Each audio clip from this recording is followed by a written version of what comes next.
Bonjour, alors dans cette vidéo, je vais vous expliquer comment on peut écrire les équations de dissociation des acides et des bases et comment écrire l'équation générale des constantes d'acidité Ka et Kb. Donc, dans un premier temps, comment on reconnaît un acide? En général, un acide commence par H ou finit par quatre éléments qui est COOH. Donc ça, c'est un petit rappel de STE. Tous les acides, quand ils se dissocient, ils vont toujours faire des H+. Donc, que ce soit HA ou HCOOH, il y a une dissociation du H+, toujours en aqueux aussi. Maintenant, dans mon premier cas, j'ai H+, suivi de A. Ben, A pourrait être un groupe d'atomes, un non-métal, mais ce qui est général, c'est que ça va toujours donner quelque chose de négatif. Donc, ça va me donner A-, puisque mon H est plus, mon A doit être moins. Pour le cas du ACOOH, ben maintenant, j'ai enlevé le H, il me reste ACOO. Ben comme le A, juste en haut, lui aussi, il est négatif. N'oubliez pas de mettre les aqueux, c'est important.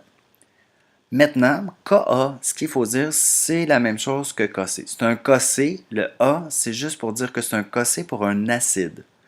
Alors, quand on fait un Kc, on prend toujours les produits au numérateur sur le dénominateur et on met l'exposant avec le nombre de moles. Mais c'est assez simple parce que j'ai une mole, une mole, une mole. Donc, je n'ai pas vraiment d'exposant à écrire. Ça va être exactement la même chose pour ACOH quand il se dissocie. Le Ka va nous donner les H+, fois ACOO- divisé par ACOOH. Alors, c'est simplement ça pour la constante d'acidité.